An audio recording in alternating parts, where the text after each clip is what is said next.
Happy Lee Beltane, ladies and gentlemen. Tonight, you have been sanctified by the world premiere of King Knight.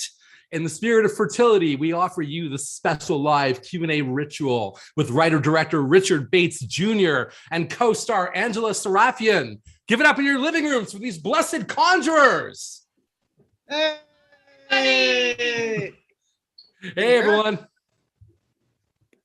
Welcome to virtual Fantasia. It's not quite Montreal, but we're trying. Thank you for having us. Hey, it's great to be here. We've got a fog machine. We've got lights. I love that you did that. We're here for your entertainment. And thank you for playing the movie, man. I really appreciate it. It's a pleasure. I mean, you've been family at the fest since your very first short, so I mean, it's a given. But I do genuinely love the film as well.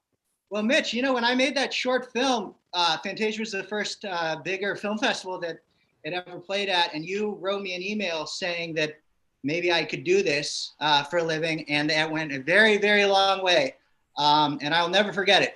So thank you. Oh, cheers. I mean, that film meant a lot to me, the short especially. I mean, I told you way back in the day, a dear friend of mine actually had cystic fibrosis as a kid and passed away at a very young age.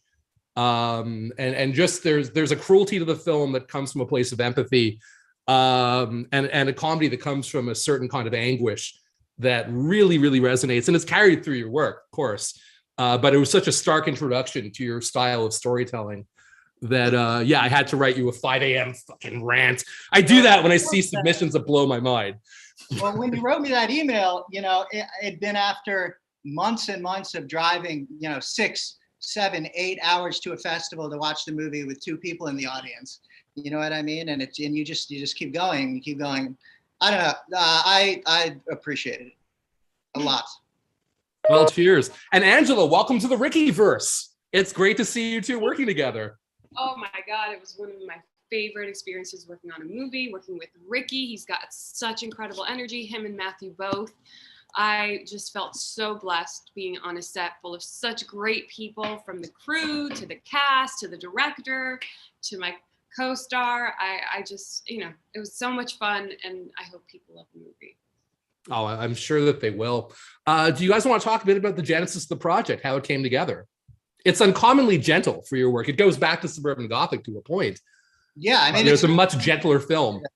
Certainly the sweetest, and the only, I would say, like, when I wrote it, I had the intention of not mashing up a bunch of genres. I was trying to make my own version of a comedy. So I don't know, you know, everything sort of politically and socially, everything going on at the time just felt so ominous. I kind of wrote a happy movie to make myself happy that would hopefully make other people happy. And the inspiration was movies that made me happy. You know what I mean? Like John Waters movies, and particularly from like the 90s, right? Where they're pervy but they're sweet. Yeah. And so I just wholesomely degenerate in a sense. Yeah, precisely. So I just made a real effort to do my thing, but to strip it of all cynicism. Mm-hmm. You know what I mean? So yeah, and then with the witches, I've been pitched a movie about a witch, where the witch was the not a bad script, I should say, but where the witch was the antagonist, and I realized if I was going to make a witch movie, the witch would be the protagonist because I love witches. And then it sort of started from there, you know, and I realized there's, I guess, you know, a real purpose to make the movie, right? To relay the message loud and clear that, you know, we're all searching for the same, we're pretty much all searching for the same answers, the same questions, and hopefully the film gets that across, you know what I mean? Mm-hmm. I think that it does. The cast is always amazing. I mean, in all of your films, there's a real sense of camaraderie and a genuine interpersonal charisma that you always bring. And clearly it's because your cast actually enjoy working with each other and with you. And I'd like to ask, I mean, how much of the script, how much of the banter was improvised or written with, really with the cast? I think I would say I actually usually frown on improv when it's in terms of dialogue, right? They do 8 million things I would never think of that make everything a million times better. And you know, improv wise that's not lines of dialogue, but there are moments like certainly with Johnny and Josh outside, in the car, the rideshare car. That's a great bit. Yeah. Yeah, a lot of the lasagna stuff, and that's really interesting because Matthew's in the car with Allie, and I cast Allie because she is she runs the office at my psychiatrist's office, and I was there one day, and she was watching Criminal Minds on her laptop, and I walked up to her and I said, "Oh, that's my friend on that show," and I could tell she was a huge Matthew fan. So when we started shooting the movie, and I wanted someone to be in the car, I thought she'd be really fun, and then I knew it would totally make her day. So I called her and I said, "Do you want to be in a movie with Matthew?" And she said, "Stop messing with me, blah, blah, blah." And then ended up showing up. And then a few weeks later, my psychiatrist said, I'm not allowed to cast Allie in my movies anymore because he needs her at the office. Because what? Because he needs her at the office. But Allie is wonderful, and it's her feature film debut. Yeah. She's super charming. She's amazing. So she started talking. She mentioned lasagna, and then I said, pretend that you've been in the car for 6 hours and all you've been talking about is lasagna. So I have I have so much footage of lasagna talking. That's amazing for the bonus features for sure. And there's some lines that are so clever. I quoted to you my favorite line of the film right after I watched the link. It's been months now, but that's what you get when you take the femininity out of the divine. Oh, right on. Yeah. It's just such a fantastic line. I mean, Angela, your delivery is spot on. But man, that line is brilliant. Thank you. I mean, I was just about to say, I was thinking about the lasagna line, like this whole idea of having a birthday cake that's a lasagna, and because it's in the middle, it's supposed to be sweet, but it's not sweet, and it just fucks with your brain. Wait, am I allowed to say bad words? I think so. You absolutely can. Yeah. Well, but thank you. That's so sweet. I don't usually do comedy, so for me to work with, I know, and to work with Matthew and the humor, I was laughing all the time. And that's why she's so great in it, because the idea, right, was no matter how preposterous a line of dialogue is or sort of ridiculous a scenario, I told them, you're not acting in a comedy, you're acting in Sophie's Choice. Yeah, delivered with sincerity. It's all delivered with sincerity. Oh yeah, it was just amazing. So to cast amazing dramatic actress like her in something like this, dream come true. I think she now realizes that she is funny. Well, I think the only reason I think I'm funny is because I take it all very seriously. I think comedy comes from funny, happy, serious situations, right? Sure, absolutely. So, internet connection is unstable. It's starting to freeze up. Mitch, am I breaking up? You haven't? No, we haven't lost a line yet, but it's been dropping frames and getting just on the precipice of disaster, but not quite there. Can you open your garage door more? Okay, By the way, they're garage, doing this from a garage, from Ricky's garage. Probably good to tell the audience. Let's just open the garage. So we actually made the movie in this garage. I'm not joking. This is the production office and where we edited the entire film. So we thought it was appropriate. Garage door is opening now. Let's get some internet back in here. Huh? Right. The power of Wi-Fi compels you. Is it better? Yes. It already looks like it's a higher frame rate. All right. We lose the cool saturated colors, but yeah. You got the gist. Yeah. That's it. We got a stylish entrance. I don't need my inhaler now. Oh, dude, yeah. I like it cozy and warm like that. So you brought back a bunch of your friends again, which is great. I mean, Angela, you realize now that you're going to be in some way or another in everything Ricky does for the next 20 years, probably. Oh my God, I would love even if you're the voice of a blade of grass, he'll find a way to bring you back in for something. Well, I was so happy to see you bring back Angela, and of course, Goobs is a given. But I mean, like Ray's back. It's just beautiful. Sorry? You got Ronnie Jean Blevins as the show. Yeah. I mean, I would love to be back in anything Ricky does. Always. I loved working with Ricky. Appreciate you. I mean, I will obviously ask her, beg her, whatever I got to do. Anytime, anywhere, I'll be there. It's part of the fun of making these, right? Because it's kind of like getting the family back together. Clearly, yeah. I don't love know. that. Always dreamed of being in a circus, and it's kind of like a circus, Yeah. fun circus. I So- always thought I would be in a circus. I thought I was a clown when I was a kid. But that's Ah, a side note. But this is the kind of circus I want I've to turned be a part into of. something of a clown as an adult. so how did Ray respond when you told him what you were hoping he would do for this one? Oh, Mitch. It's not in his natural Zen space. Ray's This sort of response performance. was the greatest thing. Okay, so I called Ray, and I was Yeah. like, I'll never forget this call because it was just like perfect Ray Wise magic. I said, Ray, okay, who on earth doesn't want to see you as Merlin, the wizard? And then Ray pauses and he goes, you know something, Rick? I'd like to see that myself. and then he showed up and he just killed it. And that's Ray. Like, that's Ray. That's fantastic. Cool. Now I saw that Aaron Moorhead did some additional cinematography. Yeah. So we did He's fantastic. Yeah, how'd that come together? well, yeah, he's a great friend of mine. Him and Justin and Dave, probably some of my closest friends out here. And we did a day of pickups for the walkabout, and he was cool enough to shoot it. So that was another fun thing. I packed lunches for everyone. I made sure everyone got the same sandwich, so there were no complainers. I didn't want anyone saying, "But I want the roast beef." You know. It was He good did a thing. great job. He was really generous. We had so much food. All we did was eat. That's sweet. It's like camp. Like if we're not eating and talking and hanging out, like everybody during lunchtime would sit around a table, talk, hang out, and then we'd go and shoot something, and then we'll come back. It was just very fluid that way. And I mean, I had this idea. I was going to live in a tent while we shot it. Shaheen and I had this idea that we were going to just live in the woods. And I bought this tent. And then both of our wives separately had conversations with us about like not bathing for this entire time and the crew being around us. I don't think Noelle would have approved. No. She was like, you can't. Well, she said, you can't do that to people. So Shaheen and I, on the same phone call, we were both like hesitantly trying to tell the other that we're not allowed to live in a tent. For the, Did you ever try to sell it going, but look at movies like Deliverance, it could be done.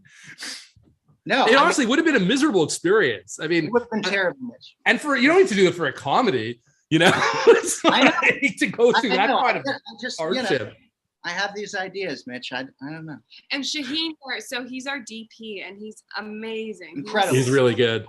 The Person to best. work with. I love working with him so much. And then Britt, who edited the movie. This is her first feature film she's ever edited. She was assistant. Oh, she did a great job. She was. I never would have thought it was her first go. It's fantastic. Exactly. I mean, I knew she was right for this project because of her exorbitant 9 Inch Nails shirt collection. 40 plus 9 Inch Nails shirts. Oh my god. That's how you get a job on a Richard Bates Jr. film. that matches up. And the thing is, I mean, editing for comedy is hard.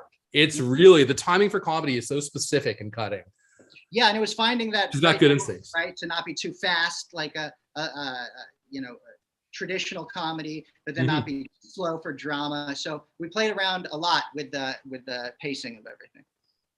Cool. Now, one question I'm sure the audience is hoping that I'll ask: did Goobs do his own choreography for that big closer dance? No, but he was amazing. So Goobs and I don't know the first thing about dancing, and Right. So I called my friend Angela Trimber, who's in Trash Fire, and she had a friend who's a choreographer, and Goobs met with her, and she was fantastic. And he had just enough meetings because we discussed my only note about the whole thing going into it was you can't like make it silly on purpose. Like you can't just be goofy bad, and you can't be perfect. So he spent enough time where he memorized the moves, but he couldn't perfect them, which was exactly what we were going for. You know what I mean? Yeah, that plays great. The choreographer and Goobs did an amazing job. Cool. Now, as I'm looking at some of my other notes that I put together for this. Aaron Oh, Murray. important. Sorry? Oh, Erin S. Murray's her name, I should say. Okay. And Matthew was really practicing. Like I watched how much he was practicing. He was so committed. He was so passionate. It was really wonderful. It's like so exciting. I could see him feeling like he has to go for it if he's going to commit to it at all. He did everything. He did, was fantastic. Yeah. Right on. Now, Ricky, you mentioned a while back that your dad always feels kind of sad to bring him up right now, but that your dad gave you a really memorable final review. Yeah. So in January, my dad passed away, but and he got me into movies. Right, it was waking up every Saturday morning watching movies with him. But he did get to see this finished before he passed. And I thought his final review was like perfect. I want to put on a poster, on the poster, hopefully. Son, I really enjoyed the film, but I could have done without all the poo stuff. So that's that. That's cute. Okay. So on that note, let's open it to some questions from the audience. You, audience, hit the Q&A button at the bottom of your screen. I know it's inorganic and weird, but you can use your fingers and type things into the interface, and we will see the things you type. And Ricky and Angela will answer your questions and bring clarity to your evening. So I'm seeing there's already a number of them here. Did you have certain actors in mind before getting into casting and shooting? I don't write with certain actors in mind, just because then you find yourself, when you're writing, making decisions for the character that are really not things the character would do, but things that work better if this person was cast as the character. So I don't think of that at all when I'm writing. And then when I'm done writing, it's all I think about. For me, it's like 90% of directing is the cast.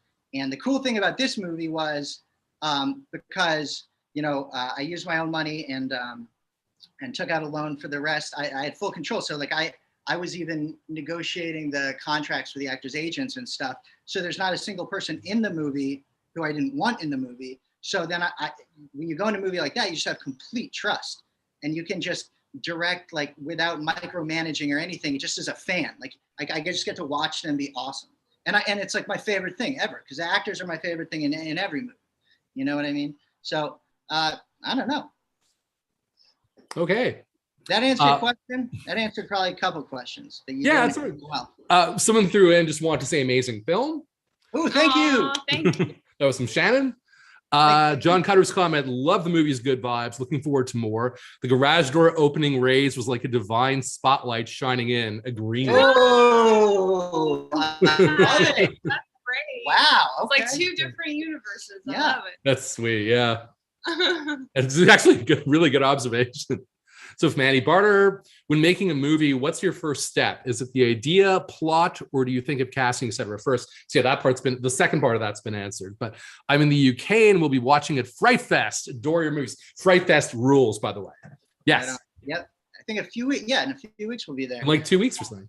I don't know. With the idea, I mean, usually I would say every movie that I've made so far kind of starts out with me writing like a self-help book for myself to read.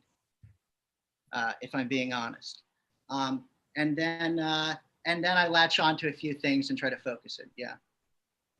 Oh, I love that.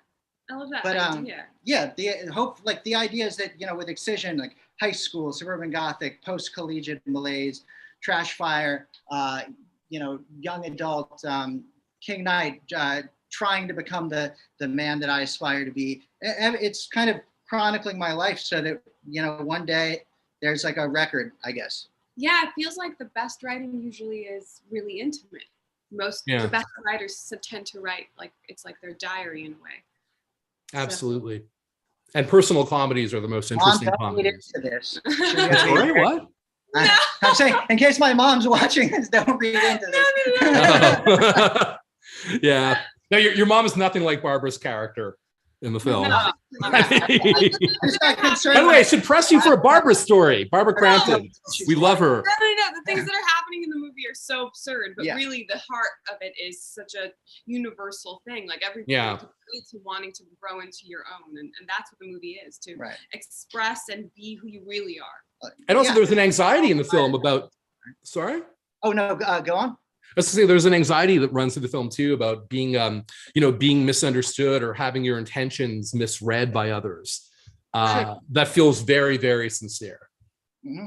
Right, but if you really accept yourself, then others tend to accept you as well. So sure. Mm-hmm. Including yourself. So I cut you off before we cut each other off. Were you going to go into something or? Rick? Oh, me? Oh, no, Ricky. Oh, Ricky. Oh, Mitch, I never know what the hell I'm saying. Sure. Really, don't even worry about it. You might have just been spared something. Cool. Okay. So from Terry, question from Mr. Bates. Where and who came up with the line for the dog's name Women's Right and Women's Rights and the leash bit? Was that an improv or scripted? That was scripted. Yeah. It's a great bit. And again, pure intentions being misread by everyone in the most obvious way that should have been predicted by the person who has those intentions, but somehow that's the one person who can't see that that's how other people would read it. Exactly. There's something really charming about that. I love that bit in the film. Take place in like a heightened version of reality, right? So sure. This one's much more farcical than even the others. So. Okay, and a question from Terry as well for Angela. Was your line improvised when you flipped out finding a Thornton was the prom king and played lacrosse? No, it wasn't. It was all written by this genius human being right here named Ricky. That's my favorite scene in the whole movie. Oh. But I'm telling you, it's you. That is when I was like, oh my God, I can't believe these people are in my movie. So fun. It was making so fun, these, man. Yeah. And they're like, first of all, on the page, there's no way you could ever imagine that it's going to be as good as Angela Sarafyan, like giving it everything. It was crazy, man. It's so fun making movies. And this one felt like being in my parents' backyard, with like my friends and when I was a kid, because we all, look, no one made this movie to get rich, Mitch. I don't know if that's comes as a surprise to you. But, so everyone was there for the right reasons. I really love Rich Mitch, the rhyming there. Rich Mitch. This movie. I mean, My old pal Rick can say things and then it's like poetry. Your old pal Rick. Absolutely. It's Ricky speak. That's right. Like no other. Oh, goodness. Okay. Will it be in the States? I sure as hell hope so. Yeah. Your films have all been properly distributed. So certainly with that cast, no question it's going to be released, I'm sure. I guess the real question is then, does it have a release date yet? No. Well, it's for sale. So, somebody needs to buy it. Somebody needs to buy as of yet unacquired. To buy it for an exorbitant amount of money. Billions and billions of dollars. Okay. $100 billion. If you want us to break even, yes, we're going to need $100 billion. That's right. It's not that expensive. Noted. We just want to walk away with the same amount we came in. So, actually, to be accurate, it's like it should be $1.8 billion, right? That would be fair to say. If you want to round things off, I guess. What? I just I'm saying if you want to round things off, I guess that would be the figure. Yeah. Yes, I'm not good with numbers. That's why I went to. So, Good what was something? Sorry. I'm No, good with the numbers. Don't listen to me, Mitch. I don't know. I don't know. Yeah. What were you gonna ask? So, here's a good question. What was something that surprised you about the characters while you were writing and filming? Well, I think that when you read a script like that, it could go, in several different directions. And I think that all of the actors brought the heart. You know what? I'll tell you something. So I came to Ricky's garage and there was this man and Matthew, and we sat down, just the three of us, and started reading the script. Mm-hmm. And it was like the first time we were kind of getting it. Well, it was my first time getting it off my and I was listening to, and I was looking at their responses, and then all of a sudden, Ricky and Matthew at the same time just started laughing. And we had found the way that Willow talks. Mm-hmm. And I thought, wow, that's it. It was that simple. Like, you just find the voice. And I found like the surprising thing about Willow and the love that I think Thorne and Willow have for each other was so tender. You go, that's the kind of relationship you want to be in. That's the kind of, and I love that it was so easy with Matthew because it just kind of was flowing. Like there wasn't torture and preparation and all this crazy stuff. It just was like gut instinct, living in the moment and having fun. It was perfect. I mean, you guys were for me, like a superhero couple. Like I was just like in awe of them, It just worked. I don't doubt them, Mitch. Nothing. He didn't get out much. Those are... What are we doing? So from Clementine Crow, you mentioned being clowns. What other kind of circus act would you be? Ricky, you're not allowed to say ringmaster. I would never say that. Only a total asshole would say that. I'm just kind of an asshole. God, what would I be? I mean, oh man. Well, I'd like to think a trapeze artist. You're That's going for the easiest stuff, I see. The least demanding, the least dangerous. But how rewarding that would be, right? Mm. High flying.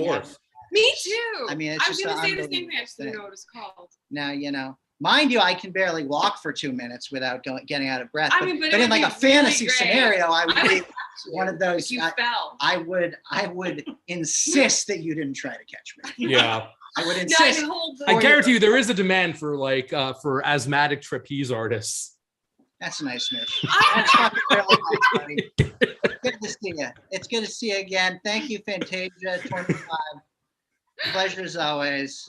I do have asthma. So, Ken Huang wants to know, Angela was such inspired casting for this film. The fact that she played it so straight made it funnier. Angela, did you draw inspiration from a real person?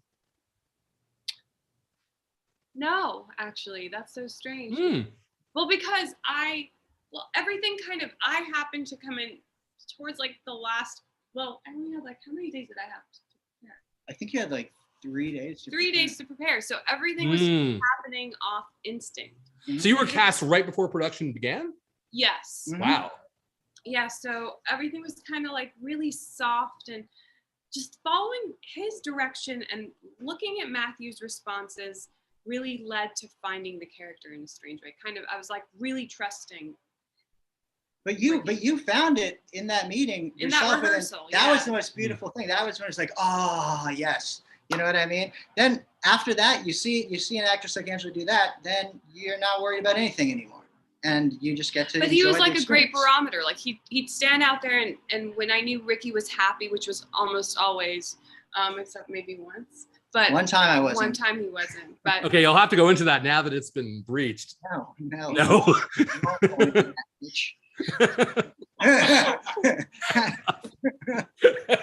Continues. that we're always happy because he's always happy besides that one time. Yeah. Besides that one time, look. Besides that one time, I really enjoy the experience of making films. He enjoyed it in that one time too. I mean, even in that one time, now you know, we're making a big thing of this. Now people are imagining the worst. They're imagining you having a blow up like no one could see in you. Oh no, it wasn't a blow. It would I would call it like a blow up for one of my sets, which would be like a snarky comment. Right. Yeah. Oh no. And everyone, we all have fun. I mean, like I said, your shoots always look like they're really fun sets. Yeah, they are. We try to make like a super safe space to be a total weirdo in the best way possible. You know what I mean? I don't feel like anyone's ashamed to do anything around me after they talk to me for 5 minutes. They say, "Well." No, right on. You know, if your normal happiness is here, we would start here. That's how happy the set was. That's beautiful. Just like have such a good time. Yeah, I mean, we're very, very. We get to make movies for a living. That's like the coolest fucking thing ever. It's magical. Absolutely. It's like I never thought. You know, I don't know. I grew up in Virginia. I never thought. I dreamed that one day I would make one movie, and I was like, eventually it's gonna happen. Yeah. And now, like, it's insane. It's deserved. It's earned. Well, thank you. Thank you. You're very welcome. So, question from Alicia. I want to know how the voiceover, acting, and recording went with Anna Lynn and Aubrey. Well, I gave a few notes. We talked on the phone back and forth. So Aubrey did the Pinecone, but actually the rock was done by Alice Glass, who's a musician. She was formerly in the band Crystal Castle. So she voiced the rock, and she was amazing. They both were just like perfect. Anna Lynn is the the voice on the radio who challenges the ego during the ayahuasca trip. And Anna Lynn came over and recorded it here. I think we had some Chipotle, I think it was. Recorded a little dialogue, called it afternoon. I love Chipotle. The best. I mean, you and Annalyn must have a shorthand by now where it must be almost just instant autopilot in a good way, in a groove. Yeah. Well, I mean, she's like family now, at this point. So. Yeah. So it's your editor, Britt. Ricky, it's Britt, your editor, watching from London. More lasers for the next Q&A, okay? You got it. All right, and Britt, great fucking work. Beautiful work. From Jason Widgington. Not judging at all. She's lovely and talented, but why Juliette Binoche? Wait, I didn't hear that. Not judging at all. She's lovely and talented, but why Juliette Binoche? Why Juliette Binoche? Because if someone is lovely and beautiful and perfect as Juliette Binoche can have poo in their butt, then anyone can. And I thought she was the perfect example of everyone having poo in their butt. And I'm glad that you asked this question. It's a great question. Because it's a wonderful question. Thank you. And this was all inspired by my dear friend Chatty P. Once he had a few too many drinks at this restaurant, and he started pointing around the restaurant saying, "You've got poo in your butt. You've got poo in your butt. We've all got poo in our butts." And everyone was really embarrassed, and I thought it was kind of like a poignant moment. I said, "Wow, all of these people, how strange. We're here eating at this restaurant, and all of these people do, in fact, probably have poo in their butt." Right. I said, we'll turn that into some kind of a metaphor and use it in a movie. Now, Chatty P was not particularly thrilled with this movie, and I'm sure he's even less thrilled that I shared this story with all of Yes. Now he's got the direct association. So from Natasha, Angela, how is it working with Matthew again after Criminal Minds? Oh, I don't know if he and I really worked together during Criminal Minds, but You had no shots together? I don't recall, but I do remember our table read, and that's when I first met him. And it was such a great table read because I was like very much in character the whole time. Like I was playing a really, really awful human being, but it was really fun. And he came over at the end of the table read and was really kind and said, I think he said like, that was really great. And I thought, oh, thank you. And that was sort of maybe the only interaction we had the whole time. But when this happened, you should hear how we met. So I come to Ricky's house for a wardrobe fitting and a rehearsal. And Matthew comes out of the backyard and comes and hugs me. And I thought, oh, wow, what a sweet, sweet human being. And that's him. I mean, that's him. That's why a character like this, like he brought so much heart to it naturally. Like this is not an act. This is, that is Matthew. So that really taught me about what their relationship was going to be. The minute he hugged me, I was like, oh, okay, this is who they are. Because of coming in so late in the game, every way we interacted off and on set really taught me about the roles. Does that make sense? Mm-hmm. And that's how I started to build the relationship. Yeah, you guys did get there very fast because of that, I thought you both had this natural chemistry. And he was very disarming. Like he was so kind so quickly that it just, my heart opened and I was like, oh, thank God, this is going to be nice. It's going to be a good experience. Yeah, we really try not to be dicks on our sets. They weren't. They were the sweetest guys. I was lucky. Cool. Here's a fun one from Melissa. Was the beach location the same as the one used in The Craft? I do not believe so. I don't believe so.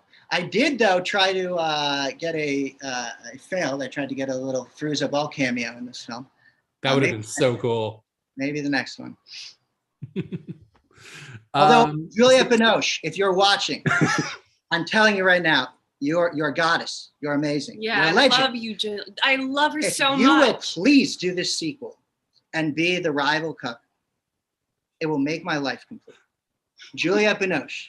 Please. Please, I'm wrecked by Circle of Confusion. I'm going to reach out to you. I'm going to beg. I'm going to beg and I'm going to beg. And I need you for King Knight 2. There's going to be King Knight 2? There's a King Knight 2. With Juliette. If there's a Juliette Conditional to Juliette Binoche signing on. I'm not joking. Yes. I would love to hear Juliette Binoche doing Ricky speak. I think it would be fantastic. I would die. Mitch, I would die. We don't need you to die yet. Not yet, no. No. In a good way. So Madeline Trahan would like to know, what was the most challenging part of shooting? Then in parentheses, I love this movie so much, multiple exclamation marks. Oh, thank you. God, that's so sweet. nice. You know, I mean, it's such a joyous film. I mean, expect to get a lot of this. Well, I mean, it's really cool. I don't know. I don't feel like I've usually people aren't talking about how happy I made them after one of these movies. So this is very, and it well, Suburban Gothic was really gentle and feel good. So say it again. Suburban Gothic was very gentle and feel good. So I imagine you got similar. No, Mitch. No, I didn't. But I'm joking. I'm sure one or two. I think my mom said it was good. Cool. And on that note, this is a good one. Do you think Raymond and Thorne would get along? Ooh. Interesting. I would say that's from Gabby. I would say hell yes. But see how fascinating. So that's Goobs. I feel like those two characters are so distinct from one another, and yet they're both so lovable. And like that is something that he does that no one else can do. And it's amazing. It's amazing. I'm so glad that you watch Suburban Gothic, and this movie too. It means that maybe I'll get to keep doing this. So thank you. I have no doubt that you will. For millions of years. Sorry? Millions and millions. For millions of years. Juliette Binoche. Juliette Binoche. We're King talking Knight to 2. you. King Knight 2. Rival Coven. Let's get knighted. So Jessica Berger wants to know what brought you to decide to include an animated sequence? Oh, I love that part. Isn't it great? So great. Well, because I had never done it before, right? So part of the fun of making a movie is learning new things and trying new things. And part of the fun of that was it allowed me to kind of work with my younger brother had a indie label in Washington, D.C., and he'd worked with this amazing artist named Nabi Bilal. And Nabi, I called, and he was so excited, and we spent, I don't know, a month or two, Nabi, probably, I'm assuming you're watching Nabi, probably about 2 months working on this thing, and he was just amazing, and it was so cool, and it's just another way of sort of keeping it in the family. Actually, I should mention also my younger brother is the sweaty, shirtless fellow that walks out of the bathroom stall as Matthew goes in. And that's also Chris's feature film debut. Chris Bates. Christopher Bates. So Marissa Ho is asking about the soundtrack. I love the movie, particularly the soundtrack. Do you have a favorite song from the soundtrack? I mean, the one that he dances to, I was probably, going to say the same thing. Yeah, so that was kind of the first thing, I wrote that in the script. So I've been listening to all these Witch House playlists over and over and over again while I was writing it. I almost called it Witch House. And so that music heavily influenced the sort of vibe of the movie. Oh, by the way, Shannon did a follow comment. I'll do a GoFundMe page to raise that money for the Juliette Binoche shoot. Shannon, I love you. Or either for the shoot or for the distribution, I guess, with that high asking price. There's a comment. The coven is like a mildly dysfunctional family with regular family therapy time. I love those bits of couple therapy. Some Heather Brennan. Right on. Thank you so much. Jean-Francois Martel Lepage is asking, are there any plans to release the soundtrack? Well, I would have to be asked by someone that would do that themselves because, Mitch, I'm busy enough with all this damn paperwork as it is, okay? I don't know if you ever put one of these movies together. I'm talking to Colin right here, who's produced this movie with me. This guy has done so much. Colin, come here. This guy has done so much. Enter frame, Colin. Look at this guy. He even looks smart. He's a smart guy. It's Colin. Good for you. So I presume you are the man who fills out all the E&O clearances, I take it. Oh, all sorts of fun paperwork. Brain melting. It's just the most unpleasant thing in the world. So mazel tov that you have the strength to do it. Oh, you froze. It's just a joy. It's just a dream come true. Thank you, buddy. Oh, it froze. Excellent. No. No, you're No, back. did You're you back. catch You're back. what he said? No, it It froze freeze? us for a second. We Okay. heard the dream come true. It's okay. Oh. Yeah, for a millisecond, it was getting weird. So Don's asking why Goobs isn't here. Why couldn't Matthew join to talk about the film? So Matthew is on a secret vacation with Mama Matthew, and Mama. and they're having some family time. And Ricky's way too nice a friend to try to like encroach on that family time and pressure him into joining for this, That would be which is very cool. a shitty thing to do. It truly would be. He's hanging out with his mom. What kind of no, dude? I need you to talk on the internet and not hang out with your mom. Exactly. Sorry. Well, I wanted to say something about. Can you hear me? Yeah, absolutely. I was going to say something about the therapy sessions. Mm. Going back to the therapy sessions, Andy Milanakis. He's so much fun. So amazing. Yeah. Alongside everybody else, but there was a moment where he was just like genuinely, really, truly saying what he said about feeling insecure, about having sex with such a beautiful girl that she should gain weight so he could feel better about it. And I was so touched by that. And at another moment, it was Josh Fadem that drew an actual girl. That thing that he draws is a girl, not a guy, that we try to burn off so we could forget about her.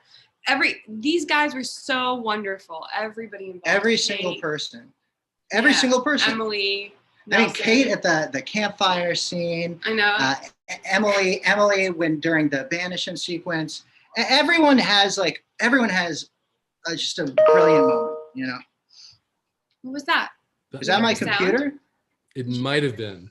I don't know what that would be. I don't have like internet email. friends or something. Oh, I mean, don't worry. As long as it's not incessantly repeating, you're I won't fine. have it again. So Randy Church is asking, don't forget to ask for a Barbara Crampton story. So Barbara was like the dream come true. So I'd never met Barbara before, but Reanimator was one of these super important movies for me. I think it was my first like horror comedy. Like, oh my God, you can make a movie with like a tone like that. This is amazing. Actually, my dad showed it to me, and he bought an Reanimator shirt for Christmas a few years ago. So to have Barbara in it, you know, I always, since Excision, you try to like sort of pepper these movies as like a good luck charm with your heroes. So I called Barbara blind, or actually no, I called my friend Ted, and Ted introduced me to Barbara, gave me Barbara's number, and then I called her blind. Ted Gagan? Yeah. Right. Ted. And I had no idea that she would do it, and I was prepared to beg. I have no shame. You can tell by now. But she's a sweetheart. She's super approachable. She really loves working. God, I will never make a movie without Barbara Crampton. I love her. Okay, she's amazing, and she brought so much depth to this character that could have been very one-dimensional. You know what I mean? Like she transformed it. So very. I love her in this. I love her in everything. I mean, she's just. I mean, that's really you know solid. that's one of those bucket list things. Right on. So I take it she's also part of the Ricky verse now in perpetuity. I hope. I sure as hell hope so. Excellent.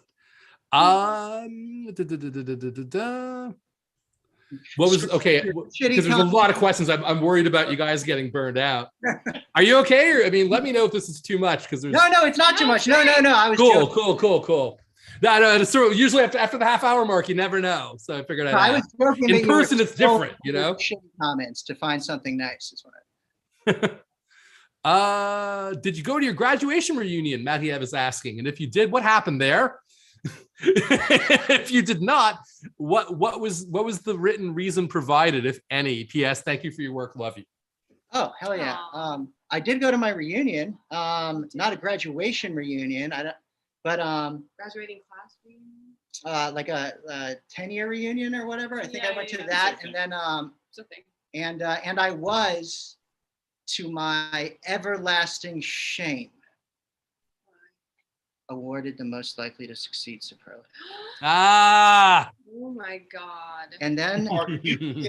I know. That's terrible. I know. I might have just Will lost would be really Barbara. upset. I might have just lost Barbara.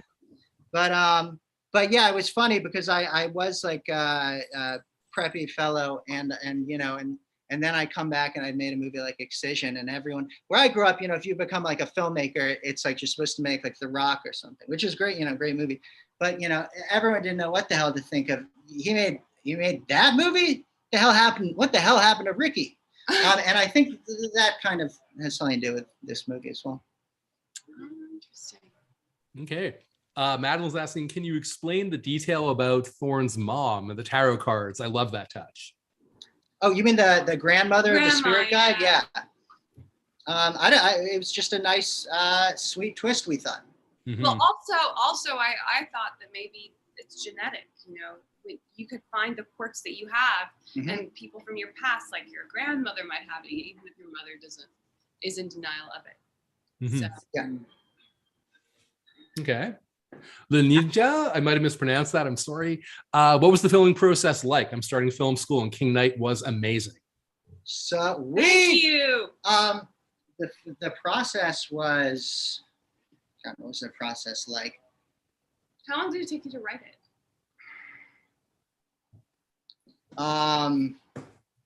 Maybe like a month, probably 2 weeks for the first draft, a month to write it, and then This is about a year and a half ago.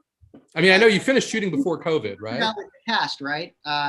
And all that, but I try to like write from a place of instinct, because it's got to really matter to me in the moment and feel like a journal entry, right?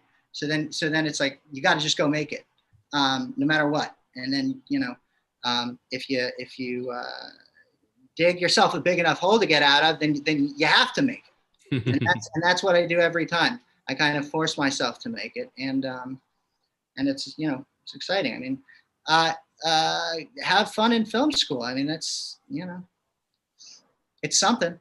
I did it. When you wrote it, I have a question. When you wrote it, did you get in touch with Matthew? Were you like, I think you should play this part? No, I didn't call Matthew until I was finished with it. And then I said, Matthew, do you want to play a witch in a movie I wrote? And he said, yeah, dude, sounds good. Let's do it. And I said, hell yeah. And then we went and we made a movie with all these awesome people. And now I'm really happy. Cool. I want to make another one. Oh, you will, I'm sure. You I mean, and a few people have asked, I didn't want to push the question because sometimes it could get touchy, but is there another project that you're able to talk about yet? Well, I'm trying. So yes, I'm going to make a movie about my dad.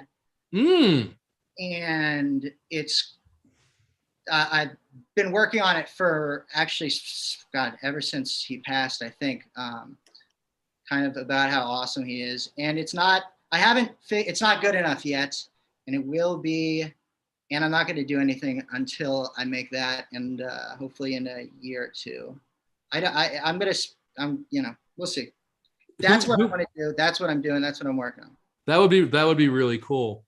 I mean, I only met your dad a few times, but he would be an interesting character to see on screen. Oh man, he had a really interesting energy, a really good guy. The most charming asshole I ever met in my life, dude. Would you try to have Ray play him? Because at one time, I know that you were seeing some qualities of your dad in Ray. Yes, totally. So also, like, my dad loves Ray. I have on my phone right now a picture of my dad and Ray that my dad made me get framed for him. Yeah, because I do see a lot of similarities. Yeah. Okay.